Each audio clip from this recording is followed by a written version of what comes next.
And so then when I moved to Cicero, it was in Cicero, however, that I learned that in order for me to be successful, there was a specific path that I needed to take. And that path meant that I needed to silence my language and silence the experiences that I was traditionally exposed to. It was my third grade teacher that taught me, a very well-intentioned teacher, who pulled me to her class, to the front of her class after being a month into school. And she shared with me, Ernesto, you have such a great mind. You have, the way that you speak, the way that you read is so much better than my other peers who were like me, but they sat in the back of the class at that time. And she had told me she no longer wanted me to sit by them. She wanted me to sit in front with Adam Jankovic and all the other white kids. And she had mentioned, because if I really wanted to be successful, I needed to make sure that I was following her rules and following what she wanted to teach me. And that meant to keep my native tongue silent in a public space. Sort of assimilation. Absolutely. It was definitely assimilation. Well, hello, ladies and gentlemen. I'm Linda Mitchell with Literacy Journeys with Linda, and I am so excited about my guest today. He's from Chicago. He's in Chicago. His name is Ernesto Saldivar Jr., and he is the Director of Language Acquisition and Literacy at a high school in the Chicago area. So I'm so excited to talk with him today because we're celebrating Hispanic Heritage Month. And I said, he would be the perfect person to talk about the intersection between Hispanics, Latinx, and literacy. And we're going to talk about what's the best word to use in just a second. So welcome. Thank you for joining me. No, gracias. Thank you so much. I'm excited to be in community with you today to just talk a little bit and engage in a dialogue, right? About language and literacy and what that means for nuestras comunidades. I've read many articles about what is the correct terminology to use. Is it Hispanic? Is that good to use? Is it Latino? Is it Latinx? In your community, what's acceptable? What do you feel good about? That's definitely a highly debated question depending on generation within our community. And but also I got very confused after I read the article. I was like, I don't know. Yes, no, I hear you. And, there's just a couple of different layers to it. So Hispanic is a word that was initially created by the United States government to lump all Hispanic or Spanish-speaking peoples in the United States together. Okay. So it's really just based on language. It's one of those conversations, one of those pieces where it's a dated, antiquated term that doesn't necessarily really identify who we are as people in our communities, in our language, in our places of origin. Mm-hmm. Okay. And that's where Latino, Latina came from. It became much more geographical, where it includes and encompasses all of Latin America and the Caribbean. So if you're from the Caribbean and Latin America, then Latino, Latina is the way to self-identify, right? Mm-hmm. However, because of it being extremely genderized, that's where the term now Latinx comes to play. I personally prefer the term everybody. Correct. Okay. So Latinx is encompassing of everyone. And, there were many, our ancestors, the Maya and the Aztec, believed that there was no such thing, that sexuality was not binary. There was a third sexual origin within our cultura, right? We had men, we had women, and then we had hybrid, which is even a term within itself. But yes, the idea of that you're not just not just a man or just a woman is something that our ancestors would practice in the past. And so Latinx is a way to step back and to be much more inclusive of that. Wow. I personally prefer the terminology Latinx. I want to step back into your childhood. Where are you from? And tell me about your literacy experiences as a child. Where did you grow up, Ernesto? Absolutely. Thank you for asking. So I come from my mom, who is a border town woman from Laredo, Texas, and I am Oh, wait, slow it down. Slow it down. Come on now. I don't know what you just said. from Laredo, Texas, Laredo, Texas. So she's a border town woman from Laredo, yes. Sure. And then my dad is from Fresnillo, Zacatecas. So that's in Mexico. It's a city in the state of Zacatecas. It's in the central part of Mexico, just north of Mexico City. I am, their product, and I grew up in Chicago's Little Village neighborhood, which is a predominantly Latinx, Mexican, specifically Mexican community, immigrant community in the city of Chicago. You may have heard of it in terms of like 26th Street, one of the cultural meccas, one of the largest Mexican American populations in the United States is centered around La Villita. Did you grow up going to Chicago public schools or? Yes. So I went to Eli Whitney in Little Village. And then my parents decided that they were living their American dream. They moved to the great suburb of Cicero. We literally moved almost 2 blocks directly west from where we were in Little Village, and now we were in a great suburb of the town of Cicero, which essentially Cicero has become a kind of, it wasn't necessarily just an immigrant community. Back in the 80s when we first moved there, it was a community where they were starting to attract individuals who were starting to quote unquote live their American dream, right? And purchase their own homes, et cetera, et cetera. So, we were one of the first brown people to live on the block. And it was a culture shock for me. I came from a space where the language, the sounds, the smells that were inside of my home were also on the outside in Little Village, right? Like we would walk down the block, we could smell someone making tortillas. We can hear the cumbia and the tamborazo playing down the street on my way to school. Right? It was very exciting. But then once we moved to Cicero, all of that went away. And it became a very narrow, a very bland space. And it was in Cicero. I know about Cicero because I'm from Chicago. And okay. It has its history. I could not be in Cicero years ago, decades ago. Yeah. Right. Absolutely. And even now, right? Like there's still so many things that need to happen within our own communities to make sure that we can build that bridge in terms of Black and Brown relationships within the town of Cicero, because I do feel that there is a lot of anti-Blackness that happens in the town of Cicero. We've seen it with, the protests with George Floyd last year, unfortunately, and it was very devastating that had happened, to be quite honest. But again, this is an opportunity for us to reflect for our new generation, the youth specifically, being able to kind of make the bridges and heal what my generation and my generation before me may have rifted in the past. So this, there's great opportunity. There's more space for us to establish a coalition, a much needed coalition in the town of Cicero. So you went to Eli Whitney. So tell me about your parents' mindset, their values. They moved to Cicero, aspiring to achieve the American dream, the home, the kids, the backyard. And what about the literacy in your home? Right.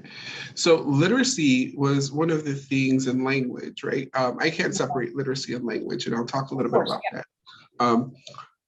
But in terms of education, my parents always supported and pushed us, in terms of going to school. Education is the way to go. That's your pathway. We came here, we're here because this is a path for you. This is an opportunity for you. My dad has a 3rd grade education. My mom went to middle school, they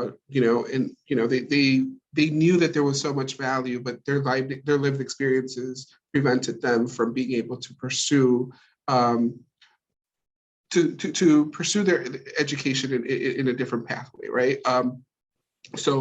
But for us, they definitely supported, they definitely pushed us. And one of the key things, however, in terms of who we were and how we managed, again, being bilingual was one of those key things where we were listening and learning English and Spanish simultaneously in Eli Whitney, right? I was not part of a bilingual program, but I was part of a school and a community where the language and the content, the literature that I was exposed to was reflective of both experiences, right? However, when I moved to Cicero, it became, again, very bland.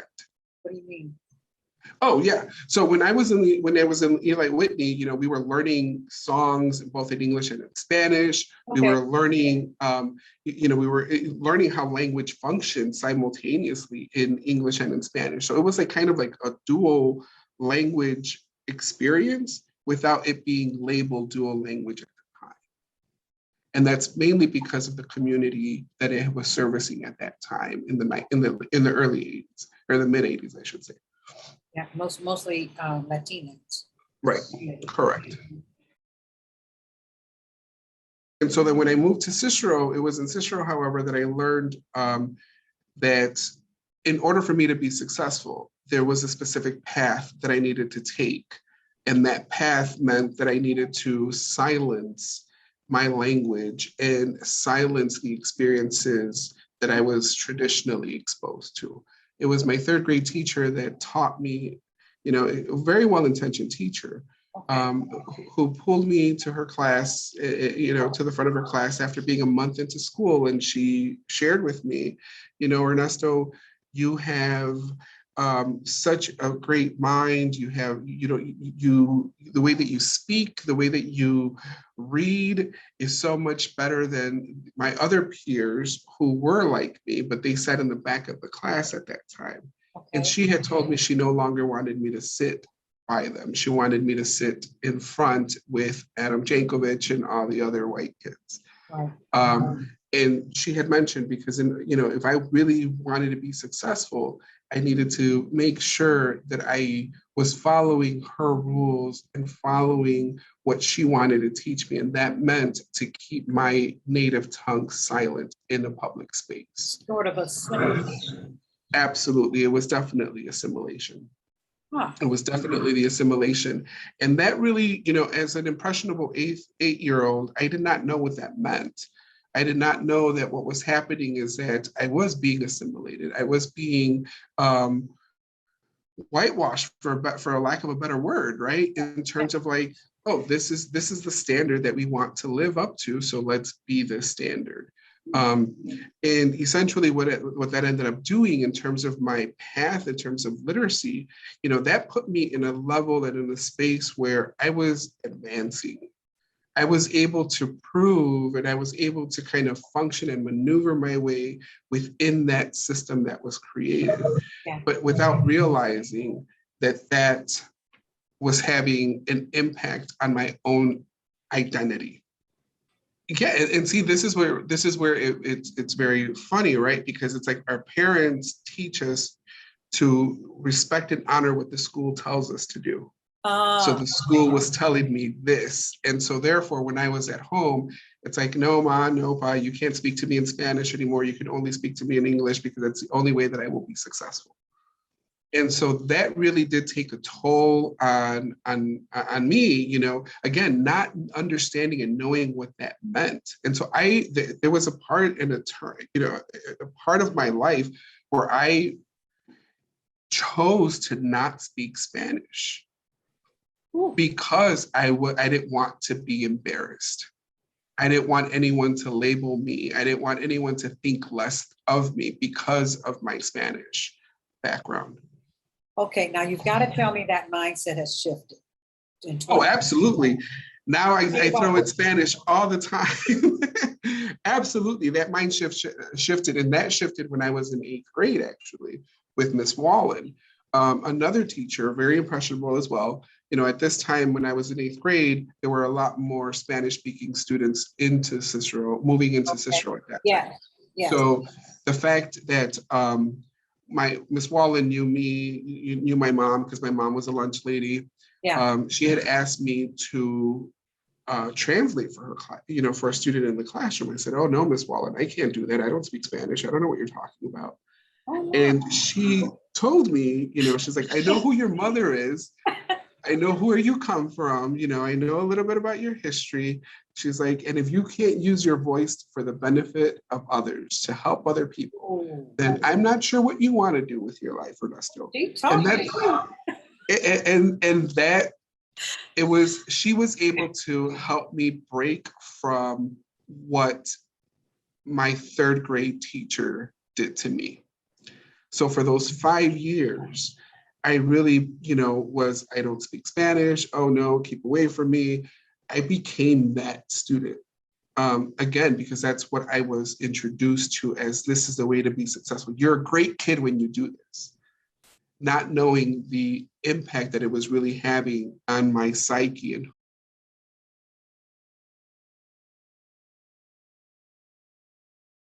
but now, to me, success is if you are bilingual or multilingual. us Americans who can only speak English, I just admire so much people. You can just roll off your tongue Spanish and go to English, and I maybe speak French. I mean, that's just amazing. Absolutely. Yeah. And my parents actually now, I speak more in Spanish to them now than I've ever did when I was younger. And again, I think that has to do with the fact of how I became much more aware of how education was empowering me, but also disempowering me at the same time. So I'm glad you didn't lose it. I did not lose it. I did not lose it, which is a wonderful thing, right? Because I don't know where I would be now if I lost it. Well, tell me about Ernesto. I imagine the Cicero Library didn't have books in Spanish. They didn't have bilingual books. What's it look like today for you now? So today, we have today what my home looks like. We have books in Spanish. We have children's books in Spanish. We have children's books in English and in Spanish. So they're multilingual, and we expose our kids to so much more than what we were exposed to, right?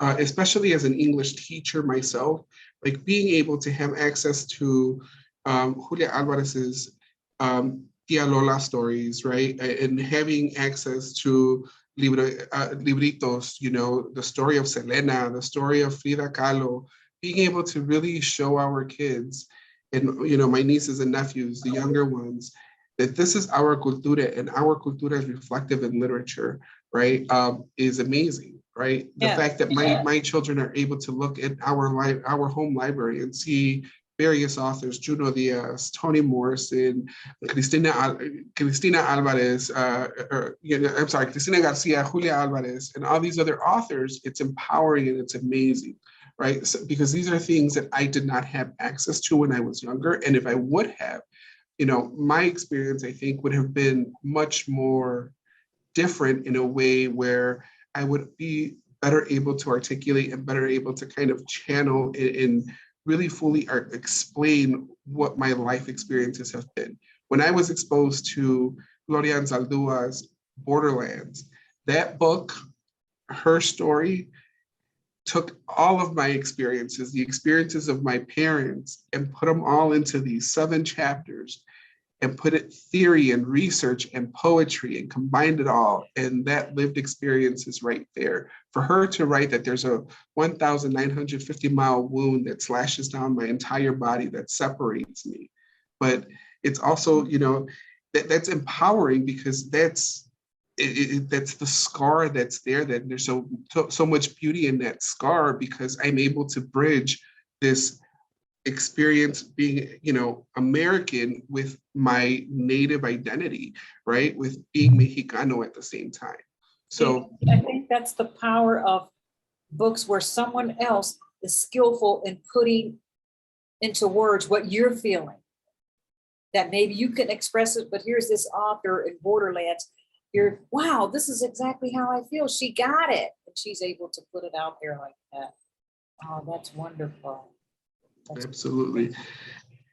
And the fact that my kids now are, my oldest, for example, reading Julia Alvarez's In the Time of the Butterflies, and being able to think about, like, hey, there's this history of women who overthrew a dictatorship in the Dominican Republic. And this is a group of sisters who did all this. It's a magnificent piece. I used to teach it as well when I was a high school English teacher. That was a staple on my syllabus. But yes, being able, for my own daughters to be able to open up that piece of literature and see that and witness that is empowering for them on so many different levels, right? Because they're seeing that they're part of this generation, or that they're part of this group of people who have been able to overcome, resist, and sustain in environments that were not meant for us. Mm-hmm. And it's through the power of literature that's giving them that lens to be able to recognize how to do that. Well, tell me more about the power of literature. I love that. What are some things that you've seen, how the power of literature, I mean, because you're dealing with young people all the time. You're teaching at a high school. You're seeing the light bulbs come on in some of these students. Where have you seen the power of literature working in your community? So in my community, I would say the creation of Latinx literature at one of my high schools that I was working at before, the creation of that ethnic studies program really did help expand and embed so many different ideas in our students. And here, let me take that back. It wasn't about embedding. It was more so about allowing students to step into their own power through the literature that they were exposed to. Being able to understand, like using a textbook, being exposed to literature like Juan Gonzalez's Harvest of Empire was one of the first pieces that I would introduce to my students in my Latinx history, in my Latinx literature class.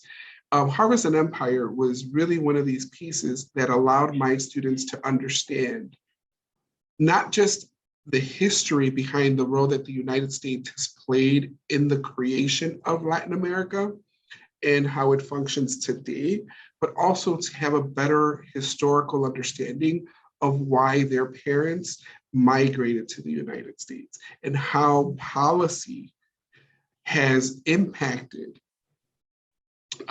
that decision for their ancestors, for their parents or their grandparents to migrate to the United States, how it was policy driven by the United States government that really, where we became foreigners, our parents, our grandparents became foreigners in their own homes. They became foreigners in their own places, in their own, in their own communities.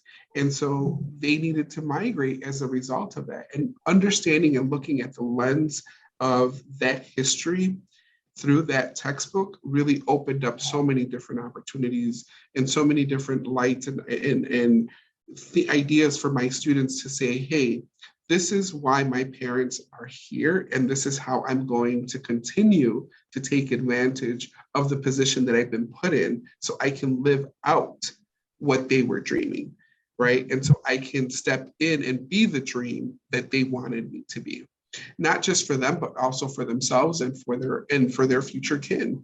And so when I'm seeing that the power of literature, what literature has done for a lot of my students, especially in ethnic studies specifically, it has opened up a plethora of opportunities for them. Yeah, and so, when my students have shared that it was this class that empowered them to be their authentic selves within an institution that did to them what it did to me, which was silence them, which was take away or, force them to peel back layers of who they were. And so now they're kind of putting back these pieces for themselves. And that's where the empowerment comes from. And I will be very happy to say that a lot of my students were predominantly Latinx, but I also had a good number of students who were also non-Latinx students who still to this day share how much this class has opened up their opportunities to engage and understand the experiences of others because of the literature that they were exposed to. This is great. Now, I'm just paralleling what you're talking about to my experience as an African American, and how the same thing, the literature that we read, how it empowers us to, this is why the Great Migration, this is why my ancestors moved from the South and they're in Chicago. This is wonderful. Well, I want to ask you also about the young people today. Are you filled with hope for them? Do you see them reading a lot? Because, I sent you that data. You know about the data. We've got eighth graders who are not reading on grade level, third graders not reading on grade level. And then the numbers in the Hispanic community, they're low as well. Are you seeing some remedies for that?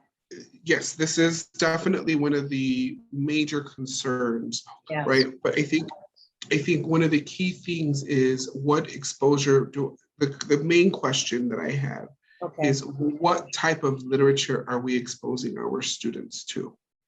I think if our students are still being exposed to the canonical pieces of what is considered academic and what's considered the standard, right, of an American literature course, and if it's exclusive of Black, Latinx, Asian voices, then our students are not going to be reading that. They're not right? relating. It needs to be more diverse. Correct. They're not. They cannot relate to the experiences of Walt Whitman, who says, you know what, or Thoreau, who says, who's a great writer, who says, I'm giving up my entire life right now because I don't like the way the world is functioning. So I'm going to go to my lake house and write my own book. Great. How many of us have a lake house? I mean, these are not experiences that are necessarily relatable to our students. But if we can juxtapose Thoreau with like a Luis Rodriguez, who talks about, right, in his book, Always Running, his memoir, about how he has used education to transcend the environment that he's in, right? Not just physically, but mentally. Now that's empowering. Now that's a way to connect with our students. So when we're seeing that our students are not reading, the main question is, well, what are we exposing them to that makes them want to read? Right? Because it's those lived experiences, that it's that connection, that cultural relevance needs to be very explicit, more so today than in our generation. In our generation, we probably were a little bit more, okay, we'll go with the flow because that's what we were taught. Now, our students are quick and ready. They have access to information. Why are we reading this book? He's a racist, right? He had slaves. I'm not going to read this person anymore. And that's great. That's absolutely great. They have access to information at the tip of their fingers, right? So it's like, but what is it that what type of information are we putting and are we making accessible for them so that they can continue to make these informed decisions for themselves, right? And be self-validating, to be self-actualized, and to be self-empowering, right? And so, and this is where I think, especially when we look at statistics and we look at a lot of the conversation in terms of our Latinx student population and why literacy rates for Latinx communities are much lower, there's a number of different things in there, right? One is English language learners. English language learners, there's over 5 million English language learners in the United States today. Over 5 million, right? Illinois, California, Texas, Nevada, New Mexico, Alaska, Colorado, Washington State have the highest number of EL learners in their schools, right? And so when we think about language development and literacy development, they go hand in hand. We cannot separate language from literacy. And oftentimes what happens is we want to educate students, we want to teach them how to read, but we don't want to teach them how to read using their language. And that's what we need to do. We need to be able to bridge the language development with the literacy development, especially when it comes to our emergent bilinguals, right? In addition to that, there's over 350 languages that are spoken in the United States. That's exclusive of dialects such as African-American vernacular or Ebonics, right? Exclusive of Spanglish. Like, these are not official languages, but there's over 350 that are included. And so when I'm reading and I'm looking at different pieces as to why do we have these literacy gaps within our, within our high stakes assessments.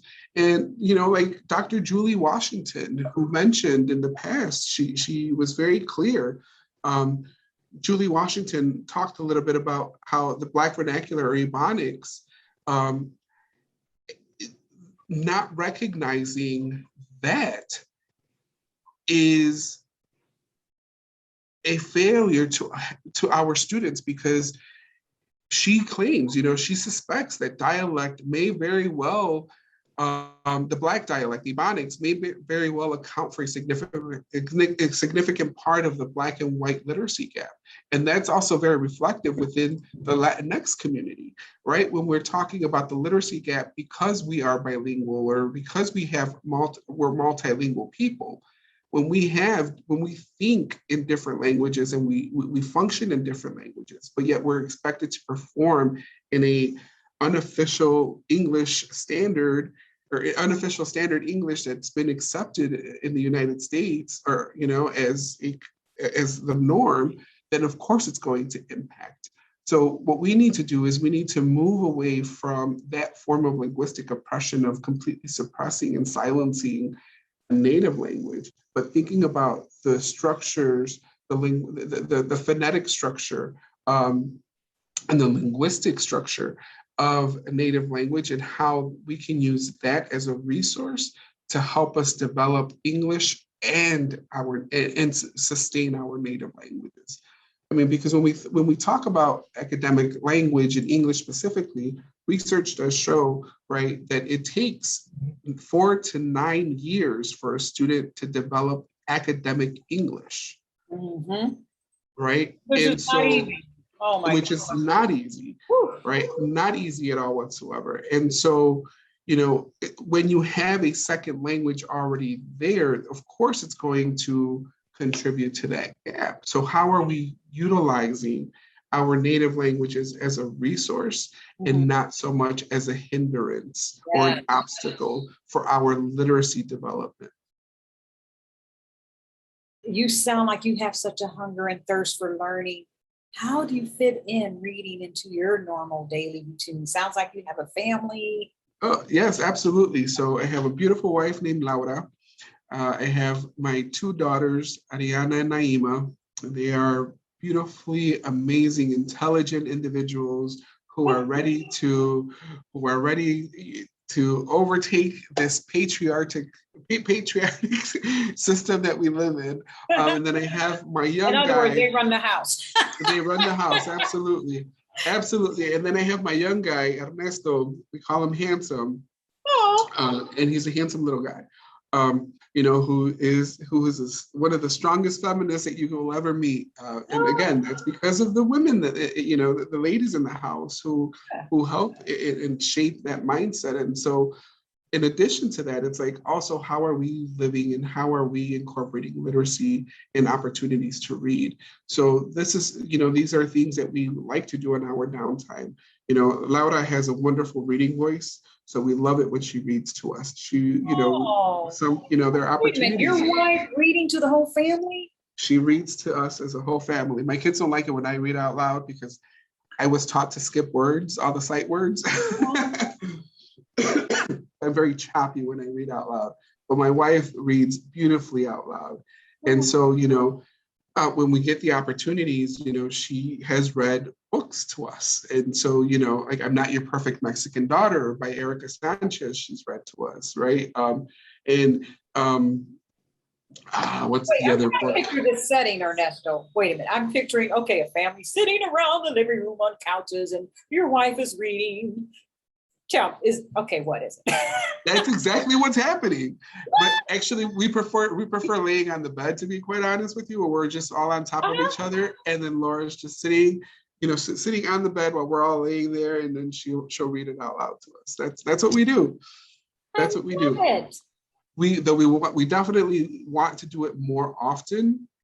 But the opportunities that we do get to do it, it's beautiful, it's amazing, and it's something that just is true and dear to our hearts. Because it's an opportunity to just be together and just like think about like, oh, did you hear that? like what happened in the story, than just, that anticipation of what's going to come next. You just don't even know the impact that's having on your children, those memories that you are building, that story time together. They're going to tell you years, because they're little now. Your kids are little young. Actually, they're not. I have a junior in high school, I have an 8th grader, and I have a 6th grader. Wait a minute. Girl, yeah. That's even more profound. I love it. And you all are sitting around there in that family moment like that. Yes. That is beautiful. But yeah, they're going to remember that. And the thing is, they're probably going to do that with their kids. They're going to pass that tradition on. Oh, I love that. And you have to be intentional about that, because you've got these busy lives. You've got to be intentional about, like, you know what, we're not going to watch that Netflix thing. We're going to do this. We're going to read together. And you've got to hear this book. So being able to balance that, the opportunity when we do get it, it's amazing. It's beautiful. It's something that we cherish.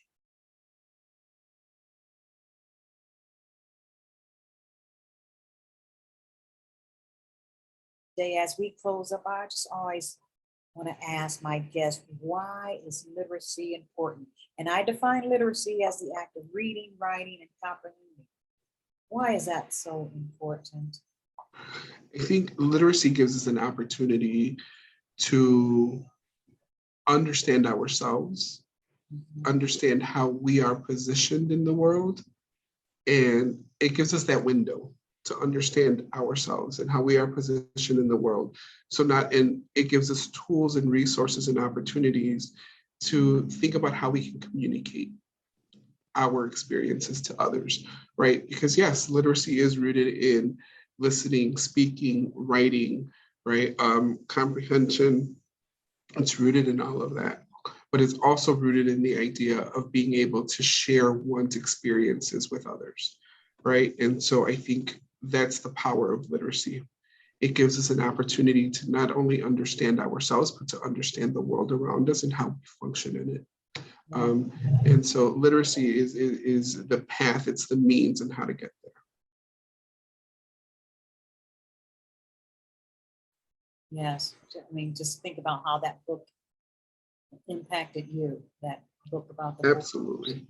And so do we need more Latinx authors? Oh, absolutely. Yes, absolutely. And they're out there. Especially I'm really excited to learn a little bit more about newer authors like Erika Sanchez, right? Who's, I'm Not Your Perfect Mexican Daughter, who has gained so much notoriety in thinking about some of the work that she would be able to do, right? There's so much opportunity, especially for our multilingual authors in the United States now. Lots of opportunity. Wow. Well, thank you so much. Ladies and gentlemen, you have been listening to Mr. Ernesto Saldivar Jr. from Chicago. And he has a wealth of experience in literacy as a teacher, professor, a researcher, a leader in this field of education. So thank you so much for joining me. Saludos. Thank you so much for the opportunity. Amazing. Please don't hesitate to reach out. Saludos, mi gente. Yes. And ladies and gentlemen, if you like these interviews, please hit that subscribe button so you won't miss any interviews on Literacy Journeys with Linda. Thank you so much.